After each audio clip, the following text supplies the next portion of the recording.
जय गजानन। गणेशाय नमस्तुभ्यं, हेरम्बाय एकदन्तिने, स्वानन्दवासिने तुभ्यं, ब्रह्मणस्पतये नमः.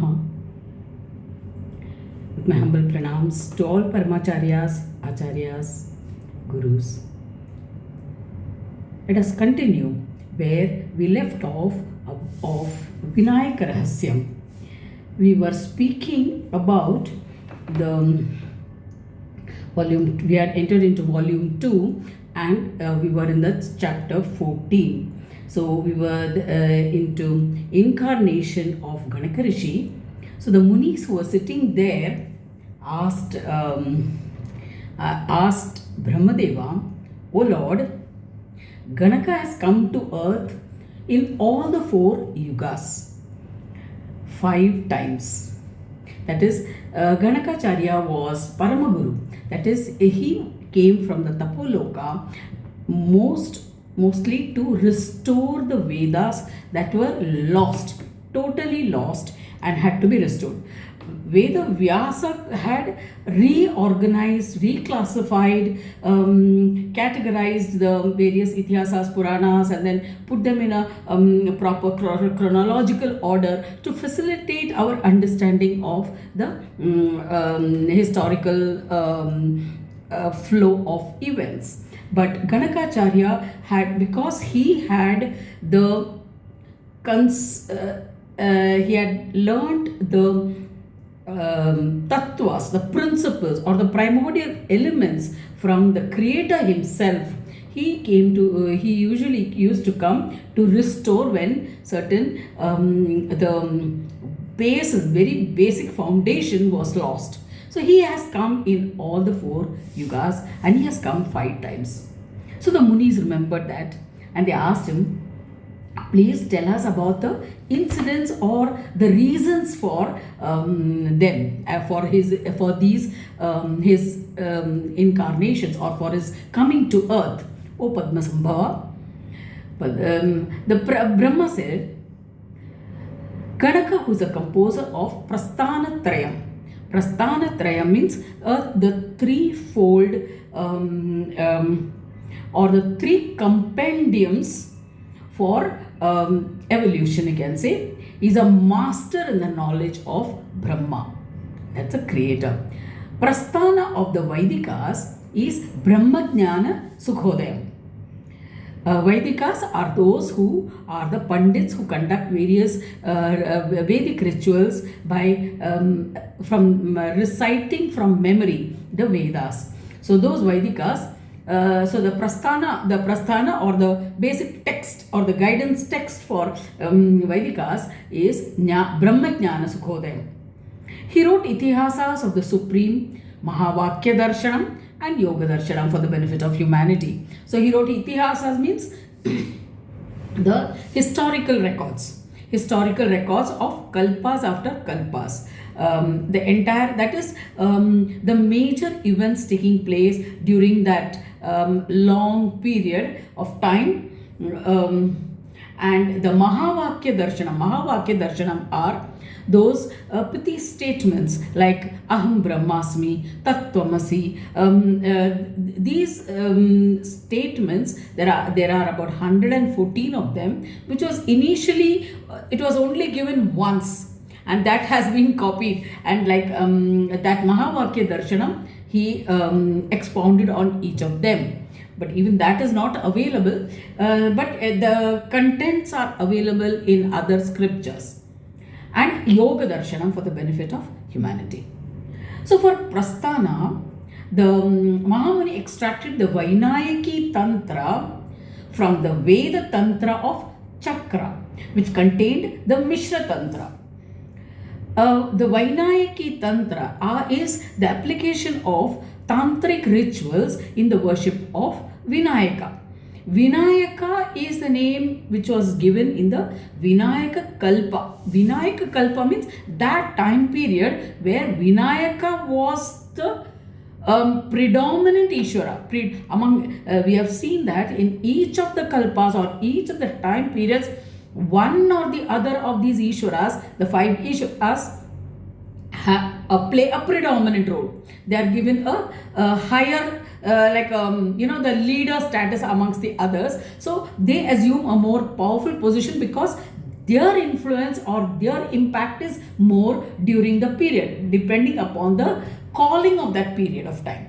So during the Vainayaki Kalpa, the Veda Vainayaki Tantra was there, and that Ganaka Rishi extracted from the Veda Tantras, from all the tantric, book on all tantras, in the Vedic tantras, the Vainayaki Tantra was extracted, and that he wrote.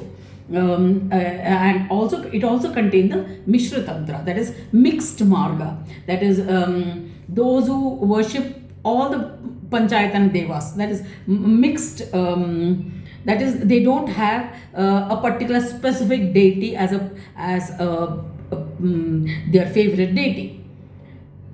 So that is Mishra Tantra. Prasthana of Pashanda Marga was set forth in a Shastra called Heramba. Pashanda Marga is the Marga, or is a path which is followed by those who are deluded. Means they don't believe in the Vedic rituals. They believe in their own mind-born concepts. So that is Pashanda. That Pashanda is it is literal meaning, if you go to see, it is Hippocratic path. Or so you can say it is a path, it's called Pashanda Patha, and it was all that the practices of Pashanda Marga was given in a Shastra, or in a book, or in a collection called Heramba Shastra. The words of Brahma stimulated the Shuddha Advaita philosophy, which was done by the Muni in collaboration with others on earth for the establishment of Mahavidya, created by him willingly. He had willingly come to recreate this pure, or the Shuddha Advaita, that is, there's only one God, one supreme God, without a second. So that as this he came to establish, and all knowledge related to that he compiled. The Shuddha Advaita philosophy brought joy to the Muni, which the evil-minded were bent upon destroying during the medieval times. Advaita, which was established in the Vedic philosophy, was destroyed in the beginning of Treta Yuga. If you would have noticed, I had told you that in the Kruta Yuga, the first, if you take the cosmic cycle, there are 4 yugas: Kruta Yuga, Treta Yuga, Dwapara Yuga, and Kali Yuga. The Kruta Yuga has a major portion. Now, if you take the smaller solar cycle of 12,000 years, in that 12,000 years, you can compare this as a smaller version, which is similar to the bigger version of the cosmic cycle. So, if for 12,000 years, 4,800 years was Kruta Yuga, 3,600 is Treta Yuga, 2,400 is Dwapara Yuga, 1,200 years is Kali Yuga.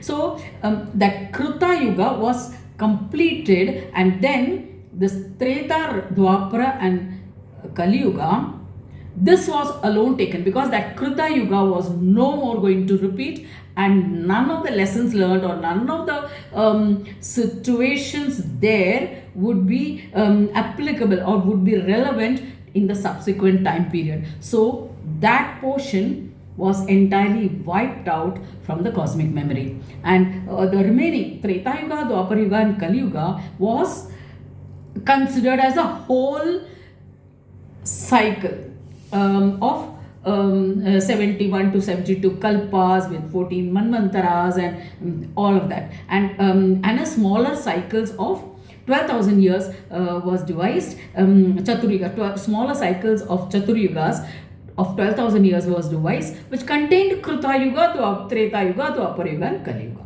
which kept on repeating. So now we are in the 51st year of Brahmadeva. He's 51 years old. So in that Treta Yuga, at that time, in the beginning of the Treta Yuga, that is once the Kruta Yuga was completed, in the beginning of the Treta Yuga, Vedic philosophy was destroyed. That is, once that Kruta Yuga was completed, it was those periods where you had really, actually, we don't have much information about that. Very bare references, where mostly there was gods and demons. There was no other human beings as such at that time. So, in the Treta Yuga, after that, when all was destroyed, in the beginning of Treta Yuga, he came to establish the Vedic philosophy. As the Advaita, the earlier Vedic philosophy was established as Advaita by Vedic Munis as a form of Upasana doctrine, means as a form of worship.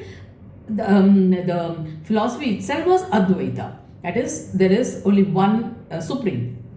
In the beginning of Dwapara, after Treta Yuga, Dwapara Yuga, the advent of the Rakshasas resulted in an all-round destruction on earth. In the middle of the Dwapara Yuga, Munishwara had put forth the 4 divisions of the Vedas for establishment of the Vedic path, including rituals for ancestors. That is your Kriya Karma. That is, once a person dies, we perform those Kriya Karmas. So those were written down. Actually, it was not there. He compiled them, and Munis who resided in the Tapo Loka assembled on earth, and they themselves wrote all the Vidyas and established them. The Vinayaka Rahasyam contains the essence of everything. So this Vinayaka Rahasyam, which is consisting of four volumes, contains all that what the Rishis had written down, and it was stored very safely somewhere, and one copy of it was traced to Adyar library in Chennai. And I was entrusted with this task of translation from Sanskrit to English by one Shankaracharya. Those were actually not the original text also. They were the notes which was written by students over a period of time, and those notes were compiled into this 4 volumes of Vinayaka Rahasyam. And it was published. So, Vedanta, Vinayaka Rahasyam contains the essence of everything. Munis who came from Tapo Loka created it and taught it to all and made them happy. Vedanta Darshanas and Shastras were then created by Vyasa for the yogis. So then after that, the interpretation of these work which was written by those rishis, it was explained in the form of Vedanta Darshanas, that is compilation, commentaries, expositions, and so on. And Shastras, it was then created by Vyasa. And Vyasa, he got it done through his students. He gave one topic each to each of his students. They formed a team and then they wrote. So that is how we have this Rig Veda, Yajurveda, Asama Veda, and Atharva Veda.